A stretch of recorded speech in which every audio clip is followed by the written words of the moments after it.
근데 이 LGG 유산균이 그치. 체중 빼주는데도 도움이 된다는 거 아닙니까? 제일 중요하죠. 네, 도움이 될 수 있습니다.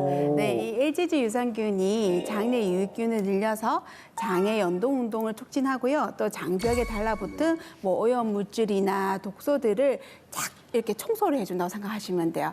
그러면은 이제 여러 가지 뭐 나쁜 독소나 이제 필요 없는 영양분들의 흡수를 방해해서 지방을 부추기던 요소가 사라지게 됩니다. 그래서 이제 이런 유해균도 깨끗하게 없어지게 되고요. 그러면서 한마디로 다이어트에 도움이 된다. 이렇게 보시면 되겠는데요. 실제로 이 LGG 유산균의 일종인 이 락토바실러스균을 12주간 이게 섭취한 결과 피하 지방뿐만 아니라 이 내장 지방까지 감소했다고 합니다.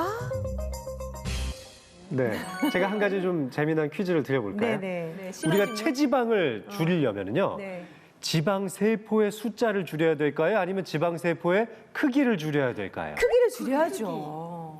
이 성인이 되면은 지방 세포의 숫자를 줄이는 게 어려워요. 그래서 체지방을 줄이려면 숫자를 줄이는 게 아니라 크기를 줄여야 되는 크기를 겁니다. 줄여야 되는구나. 우리 몸에 있는 지방 세포의 숫자는요, 겨우 3살, 4살 요때쯤 거의 다 결정이 됩니다. 3살, 4살 때도? 그러니까 소아 비만인 아이들이 나중에 성인 비만이 정말 심각하게 생길 수 있는 거죠. 크기를 줄인다는 거는 뭐 먹는 거를 줄이나 뭘 어떻게 해야 돼? 그래서 제가 네. 이것도 말씀드릴 건데요. 이 제가 날씬한 생쥐와 비만 생쥐의 지방이 어떻게 변하는지 사진을 준비했거든요. 이거 보세요. 네. 그러니까 똑같은 자, 유해균이 수준인 것 같아요. 많아서 지방 생성이 그만큼 늘어나면 지방 세포도 덩달아서 크기가 커집니다. 400배까지도 그 부피를 키울 수가 있는데요. 자, 그럼 이때 LGG 유산균이 어떤 도움을 줄 수 있는지 한번 볼까요?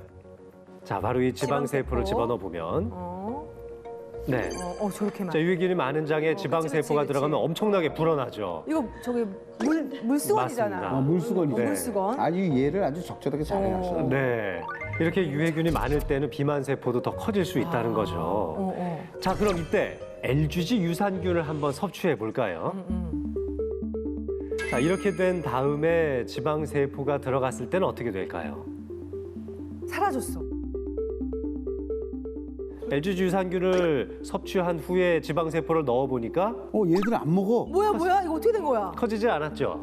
얘. 네. 아, 걔를 하고 난 다음에 또 지방세포를 넣었더니 얘는 커지지 않았네요. 그렇죠. 실제로도 이렇게 사진처럼 LGG를 섭취한 후에 지방 세포가 확연하게 줄어든 걸 확인할 수 있었습니다. 이건 다이어트뿐만 아니라 여러 가지로 꼭 너무 먹어야겠구나. 신기하다. 이 수분이나 근육이 빠진 게 아니라 순순히 지방 세포의 크기가 줄어들어서 지방량이 10% 정도 감소한 거니까요. 네. 다양한 질병을 일으키는 중성지방 수치도 50% 정도 감소하기도 했었습니다.